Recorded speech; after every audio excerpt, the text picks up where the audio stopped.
Hola a todos. Yo os presentaré la clase de cuidados paliativos y antes de empezar quería remarcar que creo que es el único curso de patología mamaria que incluye una clase específica sobre este tema y que yo soy oncóloga y me dedico de forma exclusiva al tratamiento del cáncer de mama, pero no me dedico a los cuidados paliativos, con lo cual me ha supuesto todo un reto. La charla la dividiré en dos partes. Una primera parte de generalidades sobre el cáncer de mama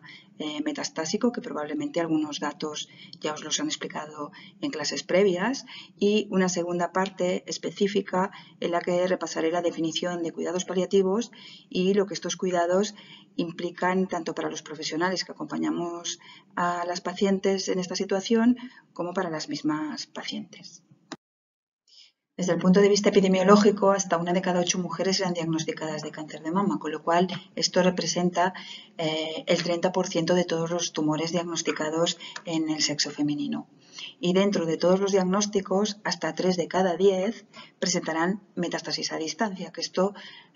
representa aproximadamente entre un 20 y un 30% del total de los diagnósticos, independientemente del estadio o del subtipo tumoral. Y entre el 5 y el 8% ya debutarán con metástasis en el momento del diagnóstico, es decir, serán estadios 4 de nuevo. El cáncer de mama metastásico es la principal causa de muerte por cáncer en el sexo femenino. Las metástasis van a poder aparecer con un diferente esquema de presentación, pueden aparecer de forma precoz en los 2-3 primeros años tras el diagnóstico y es típico del subtipo triple negativo o el que presenta sobreexpresión del HER2, pero también vamos a tener que tener en cuenta que pueden aparecer hasta 15 o 20 años tras el diagnóstico en los subtipos luminales, por ejemplo. Tumores en estadios muy precoces o con muy pequeño tamaño también van a tener capacidad de metastatización. La tasa de supervivencia global a 5 años está alrededor del 28% y la supervivencia media en tiempo está alrededor de los 24-36 meses. Existen diferentes factores, tanto clínicos,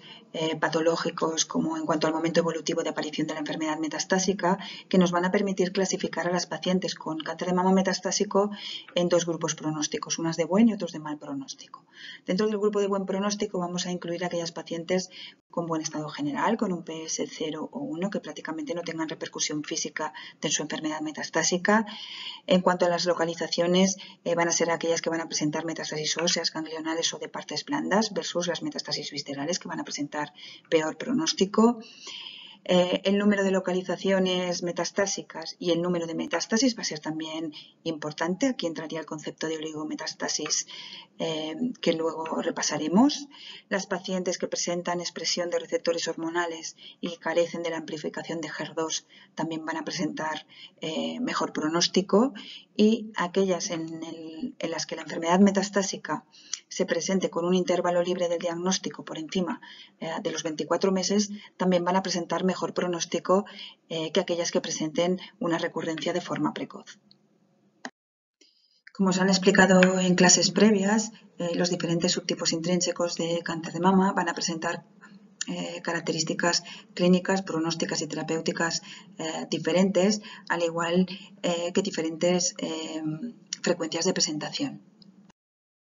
En cuanto a la supervivencia global en función del subtipo, podemos ver en esta gráfica que las que presentan peor pronóstico y peor supervivencia global van a ser aquellas con enfermedad triple negativa que corresponderían a la curva de color negro respecto a las pacientes luminales o con sobreexpresión de HER2 que presentan mejor pronóstico. La localización de las metástasis en el cáncer de mama afecta fundamentalmente a hueso, hígado y pulmón y con bastante menor incidencia al sistema nervioso central. Si tenemos en cuenta el subtipo intrínseco en cuanto a la localización metastásica, podemos ver que las metástasis ganglionares y óseas corresponden fundamentalmente a los subtipos luminales, la afectación hepática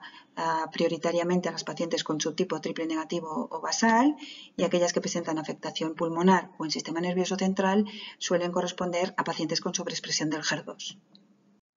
Si observamos las curvas de supervivencia en función de la localización metastásica, podéis ver en la gráfica que la curva en azul celeste, que correspondería a la afectación ósea exclusivamente, presenta una supervivencia mucho mayor que aquella que presenta afectación del sistema nervioso central en color lila o afectación en múltiples localizaciones, que estaría la curva de color rojo.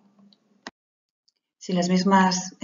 gráficas de supervivencia en función de la localización metastásica se diferencian en función del subtipo de cáncer de mama, podemos ver que las de arriba, que corresponden a la enfermedad luminal, y la curva C, que correspondería a la enfermedad con sobreexpresión de HER2, tienen curvas de supervivencia bastante similares. Y esto es debido a los avances que han aparecido recientemente para el tratamiento del cáncer de mama metastásico con sobreexpresión de HER2. En cambio, las curvas de las pacientes con triples negativas, independientemente de la afectación o de la localización metastásica, presentan una peor supervivencia. El momento de presentación de la recurrencia o del patrón metastásico también va a influir en la supervivencia, de manera que las dos curvas que van por arriba, la curva azul y la curva verde, que corresponden a la enfermedad de novo y aquella que presenta recurrencia por encima de los 2 años, van a presentar una mejor supervivencia que aquellas que presentan una recurrencia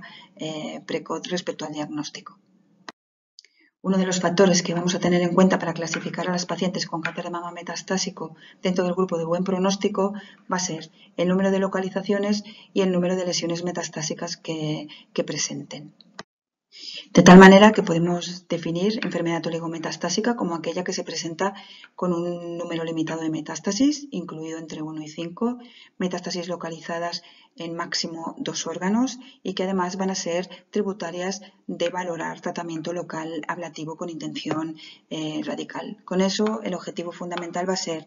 controlar el volumen tumoral, disminuir el mismo y provocar una potencial mejora de supervivencia global, que como podéis ver en la gráfica de al lado, que sería en color verde, las pacientes con enfermedad oligometastásica de localización en hueso presentan mejor pronóstico que aquellas con afectación metastásica múltiple. La forma de presentación de la enfermedad oligometastásica ha hecho que todos los clínicos tengamos en la consulta un porcentaje pequeño, pero presente, de pacientes con cáncer de mama metastásico que presentan supervivencias bastante superiores a lo que se establece en la bibliografía, ¿no? Con supervivencias superiores a 10 años. Y esto es debido a que ya en las guías publicadas por ESMO, por la Sociedad Europea de Oncología Médica, en el año 2008, se hacía hincapié en que la enfermedad oligometastásica, debido a que pueden ser tratadas las lesiones con intención radical, ya sea mediante cirugía o mediante radioterapia, pues podría ser una situación en la que el contexto de enfermedad podía ser potencialmente curable. Una vez puesto en contexto 4 datos sobre lo que sería la evolución del cáncer de mama metastásico, pues me gustaría para empezar repasar lo que la Organización Mundial de la Salud define como cuidados paliativos, ¿no? Es el enfoque que mejora la calidad de vida de pacientes y familias que se enfrentan a problemas derivados o relacionados con enfermedades amenazantes para la vida, no exclusivamente el cáncer, y esto lo hace a través de la prevención y el alivio del sufrimiento, con la impecable evaluación y tratamiento del dolor y de otros problemas, tanto físicos, psicológicos como espirituales. A diferencia de definiciones que había hecho previamente, en esta se podía remarcar la importancia o el valor de la calidad de vida, que no solamente incluía en estos cuidados a los pacientes, sino también a sus familias, y que el objetivo fundamental de los cuidados era el aliviar el sufrimiento. Hablaremos de cuidados continuos, sobre aquellos cuidados que ya pueden estar presentes desde el mismo diagnóstico de la enfermedad en fase precoz y que van a coexistir con los tratamientos que van a modificar la evolución de la enfermedad, es decir, con el tratamiento oncoespecífico. Y hablaremos propiamente de los cuidados paliativos de cuando la enfermedad se encuentra en una situación avanzada en la cual las necesidades y los requerimientos van a ser mayores. Cuando hablamos de enfermedad en fase terminal,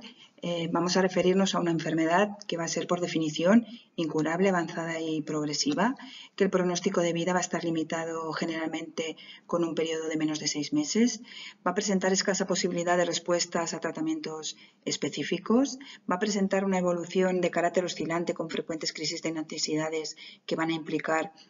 consultas a urgencias o ingresos hospitalarios. Eso va a provocar un intenso impacto emocional tanto en el paciente como en su familia y va a repercutir sobre la estructura cuidadora y va a suponer una alta demanda y uso de recursos sanitarios. Dentro de la enfermedad en fase terminal estarían los cuidados en la etapa final, en los últimos días de vida, ¿no? Que son aquellos que tienen lugar cuando la muerte es inminente y en los que se va a tener que atender a síntomas físicos, psíquicos y a las necesidades espirituales de los pacientes y de sus familias.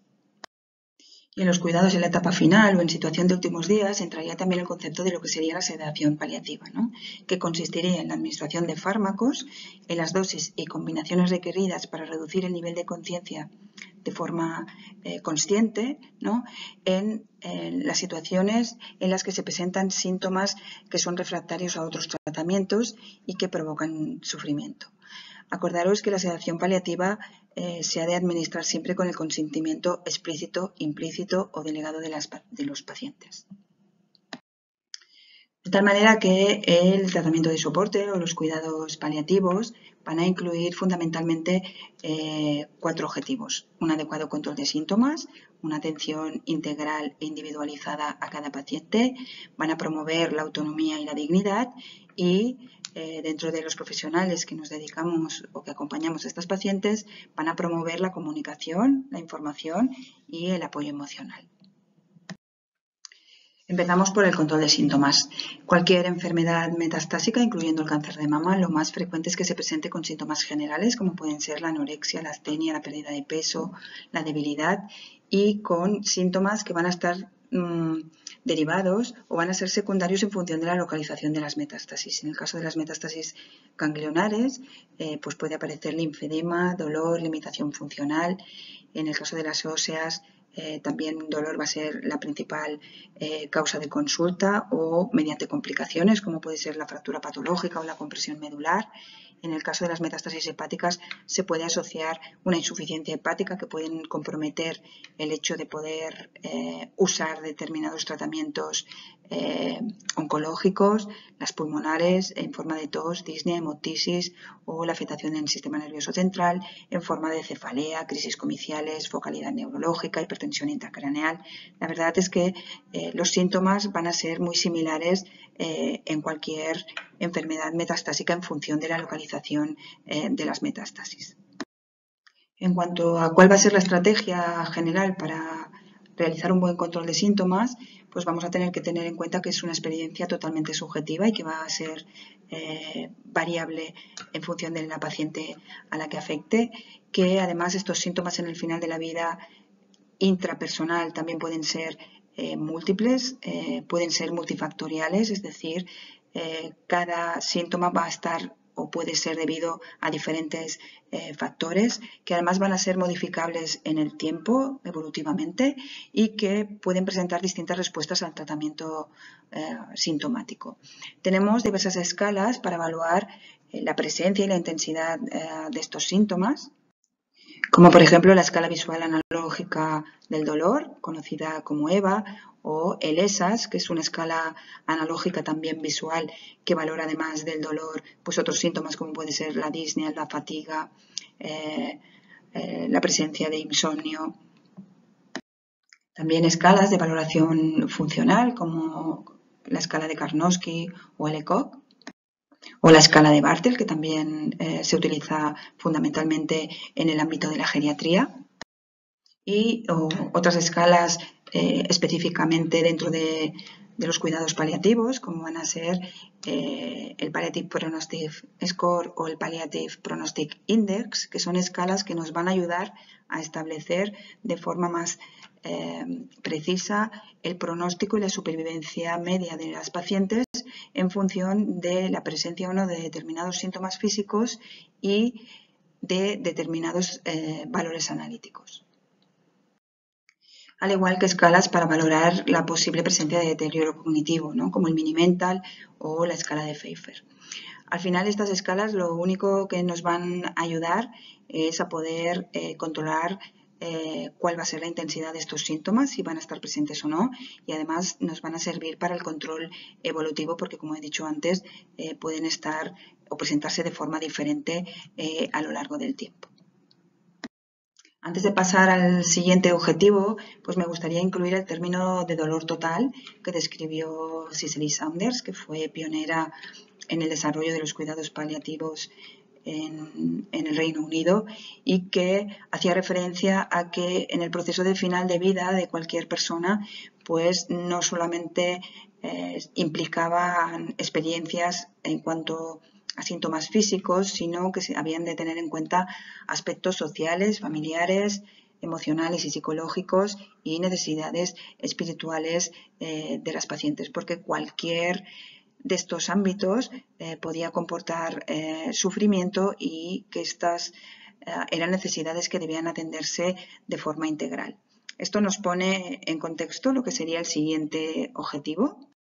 que sería pues la atención integral e individualizada de cada paciente, ¿no? Los cuidados paliativos están fundamentados en el modelo integral de cuidados. La atención sanitaria actual está basada fundamentalmente en un modelo biológico, ¿no? En el cual tratamos el cuerpo y la enfermedad y sus síntomas. El tratamiento está fragmentado en especialidades, es decir, cada uno se ocupa de lo suyo. El objetivo va a ser curar. Es un modelo fundamentalmente centrado en el individuo, en el que prepondera o predomina el paternalismo y en el que la muerte se ve como un fracaso. Esto iría en contra de lo que sería el modelo integral de los cuidados paliativos, en el cual se trata a la persona enferma como una unidad, como un todo, en el cual va a ser importante la atención biológica del cuerpo y de la enfermedad, pero también la psicosocial, la espiritual y la ética. El trabajo va a ser interdisciplinar y no multidisciplinar, es decir, múltiples disciplinas van a trabajar de forma cooperativa. El objetivo va a ser mejorar calidad de vida y aliviar el sufrimiento. El modelo está centrado en el acompañamiento tanto a la persona o al individuo como a su familia. Se va a poner en relieve o en relevancia lo que sería la autonomía y la muerte no se va a ver como un fracaso, sino como una oportunidad de cierre biográfico. El objetivo del modelo integral va a ser atender el sufrimiento tanto de la persona como de su entorno en la situación de final de vida. ¿Qué entendemos por sufrimiento? Pues sufrimiento es cualquier experiencia subjetiva de malestar intenso que vamos a percibir ante una amenaza biológica o psicológica que puede ser contra nuestra propia integridad, la dignidad o la propia vida, que se va a manifestar de diferentes maneras y que va a afectar a la totalidad de nuestra persona. Y además vamos a carecer de los recursos necesarios para poderlo sostener. El sufrimiento no es sinónimo de dolor, de tal manera que no todo sufrimiento tiene que ir acompañado de dolor, ni todo dolor, por lo intenso que sea, va a percibirse con una sensación de sufrimiento. Existen múltiples causas reconocidas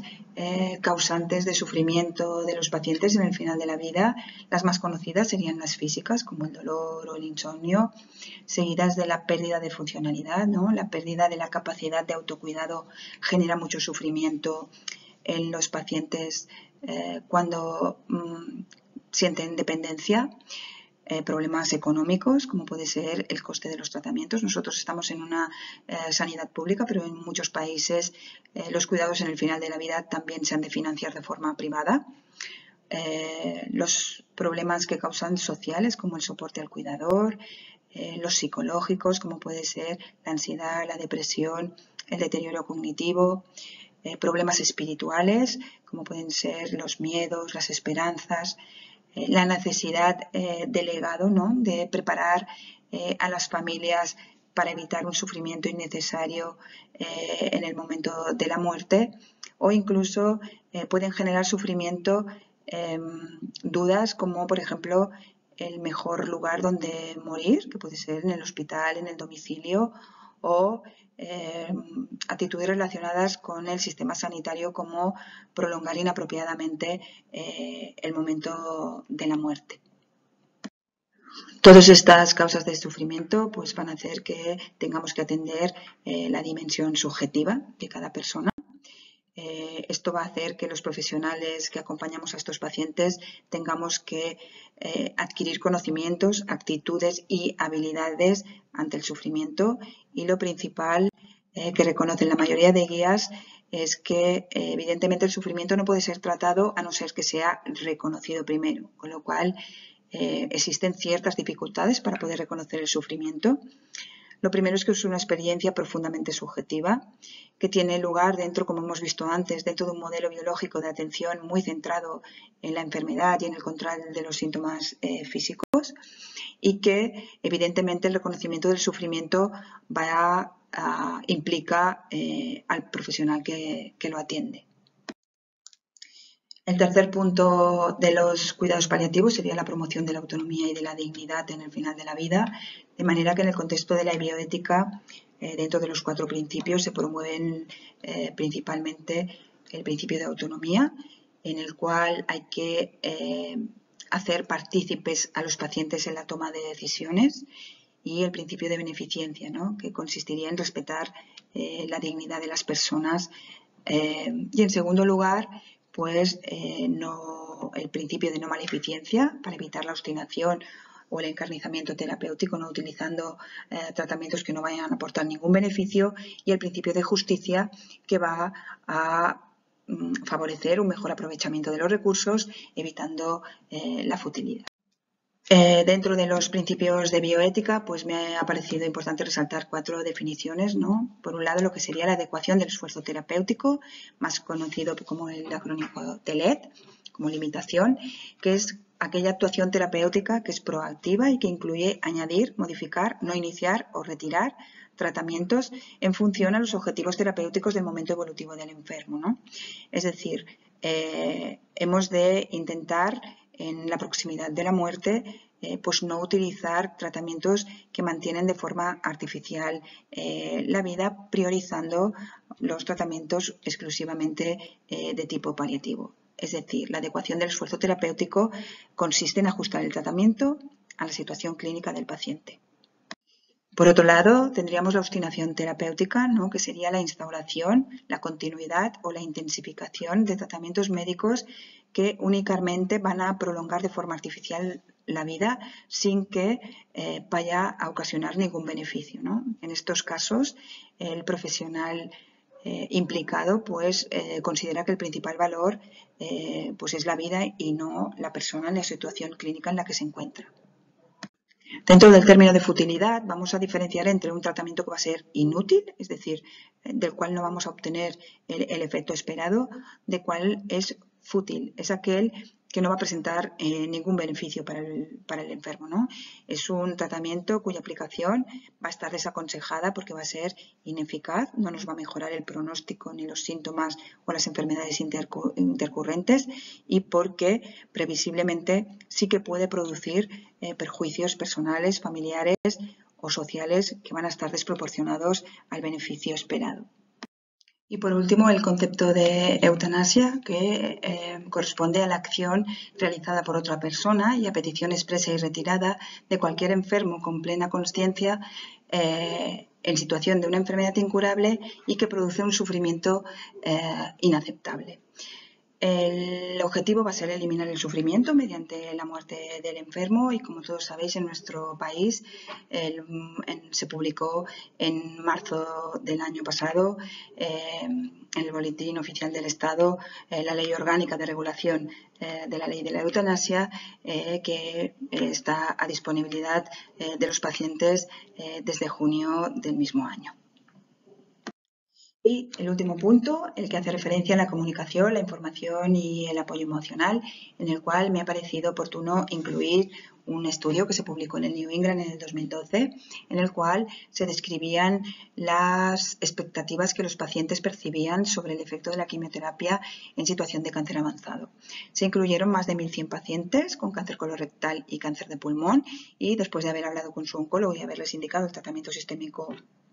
oportuno, pues se les preguntaba si creían que el tratamiento con quimioterapia iba a prolongar su vida. Hasta el 65% de los pacientes con cáncer colorectal y un 50% de los pacientes con cáncer de pulmón consideraban que sí, que el tratamiento iba a hacer que vivieran más tiempo. Si se les preguntó en cuanto a si se iban a encontrar mejor, en un porcentaje un poquito inferior, hasta un 47% de los pacientes con cáncer colorectal y un 35% de los pacientes con cáncer de pulmón consideraban que el tratamiento les iba a beneficiar, iban a encontrarse mejor, con lo cual hasta aquí, y esto pues no, nos encontramos ante pacientes esperanzados. Y cuando les preguntaban sobre si consideraban que la quimioterapia que estaban haciendo iba a curarles, pues hasta el 35% de los pacientes con cáncer colorectal y un 25% de los pacientes con cáncer de pulmón avanzado consideraban que muy probablemente el tratamiento que estaban realizando les iba a curar. Con lo cual, aquí no sé si estaríamos ante pacientes esperanzados o bien desinformados, ¿no? Las conclusiones del estudio dijeron que más del 80% de los pacientes con cáncer de colon y hasta un 60% de los pacientes con cáncer de pulmón avanzado, después de haber tenido conversaciones sobre el potencial beneficio de los tratamientos sistémicos que estaban recibiendo, verdaderamente no tenían un ajuste de las expectativas reales del beneficio que les iban a suponer estos tratamientos. En referencia a esto, las guías americanas sobre cuál sería el plan de tratamiento individualizado de cuidado con pacientes con cáncer avanzado, pues resalta que todos deberían estar bien informados, que los clínicos deberíamos discutir el potencial beneficio de las terapias antitumorales con los pacientes, que deberíamos hacer un plan terapéutico en el que también se incluyeran las diferentes opciones a elegir y en los cuales también se consideraba o se considerará la posible transición del tratamiento oncoespecífico activo a un tratamiento exclusivamente paliativo o de control de síntomas. En definitiva, las guías dicen que la comunicación en esta situación ocurre en menos del 40% de los pacientes, con lo cual es una necesidad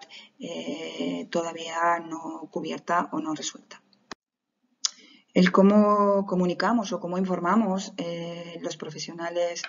que acompañamos pacientes en el final de la vida también va en relación con los 4 modelos de relación médico-paciente, ¿no? Como hemos hablado antes, el modelo biológico sería un modelo más paternalista, mientras que el modelo integral de cuidados paliativos iría a favor del modelo deliberativo, en el cual el profesional de la salud estaría con una atención centrada en el paciente y en el cual la toma de decisiones habría de ser compartida entre el equipo de profesionales y el paciente y su familia. Ya acabando, ¿quién, cuándo y dónde se tienen que hacer cuidados paliativos? Empezamos por el quién. En el 2020 se publicaron este nuevo consenso en el cual se distinguía entre 2 tipos de cuidados paliativos. Los primarios, que los puede hacer cualquier profesional médico y de enfermería, y los cuidados paliativos especializados, que estos sí que ya requerirían de una formación avanzada o especializada. En cuanto a qué tienen que o de qué se tienen que encargar cada quien, pues en cuanto a los cuidados paliativos primarios serían aquellos del manejo básico de cualquier síntoma, el dolor y cualquier otro síntoma, de la depresión y de la ansiedad en ámbito psicológico, y que deberían ser capaces de poder tener conversaciones con nuestros pacientes en cuanto al pronóstico, los objetivos del tratamiento o el sufrimiento. Mientras que los cuidados paliativos especializados serían aquellos que se encargarían del control de síntomas refractarios, ¿no? Síntomas de difícil control y de distrés existencial, y además serían los equipos encargados de la resolución de conflicto en el caso de desacuerdos con la familia o entre los propios equipos sobre los objetivos de los tratamientos. En cuanto al cuándo, existen también otras guías que incluyen que los cuidados paliativos pueden definirse en función de criterios pronósticos en cuanto a necesidades clínicas o físicas o en cuanto a criterios. En cuanto al cuándo, yo lo concluiría como de forma precoz, ¿no? Se ha incluido este artículo que se publicó en el New England en el 2010 sobre la derivación de forma precoz de pacientes con cáncer de pulmón o célula pequeña a cuidados paliativos respecto al tratamiento oncológico estándar, con unas conclusiones en las cuales concluían que no solamente la derivación a cuidados paliativos de forma precoz hacía que la supervivencia fuera mayor, como podéis ver en la curva roja, sino que además estos pacientes presentaban menor agresividad en los tratamientos que recibían en el final de la vida. Esta revisión sistemática publicada más reciente en el 2017 por la Cochrane dice que la derivación precoz o los cuidados paliativos de forma precoz presentan beneficio en cuanto a la calidad de vida y a la intensidad de los síntomas que presentan los pacientes con cáncer avanzado, y en esta revisión sí que no hacen referencia a que estos cuidados produzcan un aumento de supervivencia. Y las guías americanas pues concluyen lo mismo, ¿no? Que la derivación ha de ser precoz y de forma concomitante con el tratamiento oncoespecífico activo. En cuanto al dónde, pues se pueden realizar en ámbito hospitalario, desde las consultas de oncología o de cuidados paliativos específicas, en domicilio, que pueden ser pues por los médicos de atención primaria o bien por los equipos de soporte domiciliario paliativos, o bien en los centros sociosanitarios. Y para finalizar, os he querido poner las conclusiones de esta revisión sistemática de la literatura sobre el tratamiento antitumoral en el cáncer avanzado, en el cual quisiera remarcar que las guías clínicas, ya sean europeas, españolas o americanas, recomiendan el uso de quimioterapia paliativa en enfermos con cáncer avanzado con buen estado general, pero ninguna indica cuándo tenemos que parar. Es decir, no existe prácticamente formación en cuándo, ¿no? En el caso del cáncer de mama metastásico, que como hemos visto pueden presentar supervivencia de muchos años y que reciben múltiples líneas de tratamiento, ninguna guía indica cuándo hemos de parar el tratamiento, porque probablemente no estemos aportando más beneficio y sí mayor toxicidad y mayor agresividad terapéutica en el final de la vida. Sería necesario, por lo tanto, mejorar la formación en cuidados paliativos, en bioética y en habilidades de comunicación de cualquier profesional sanitario que atiende a personas en el final de vida, que habitualmente al contrario de lo que dicen las guías, pues la derivación a las unidades de cuidados paliativos especializados suele ser de forma tardía y habitualmente en la última semana de vida, y que hemos de intentar que predomine en nuestra atención el modelo deliberativo. Y para finalizar, pues recordar que todos los profesionales sanitarios que acompañan pacientes con cáncer de mama metastásico en un momento cercano al final de su vida, vamos a tener que tener en cuenta la planificación anticipada de los cuidados, que va a considerar los valores y preferencias de las pacientes, sobre todo aquellas que lo hayan recogido mediante un documento de voluntades anticipadas y mediante la adecuación del esfuerzo terapéutico, que evidentemente habrá de ser consensuado con las pacientes, ¿no? Estas serían dos acciones que nos van a permitir disminuir la agresividad terapéutica y generar una buena práctica clínica al final de la vida, porque el objetivo final va a ser evitar prolongar de forma inapropiada el proceso de morir y acompañar a nuestros pacientes en la forma que hayan elegido. Espero que os haya servido y cualquier duda pues me podéis escribir un mail. Gracias.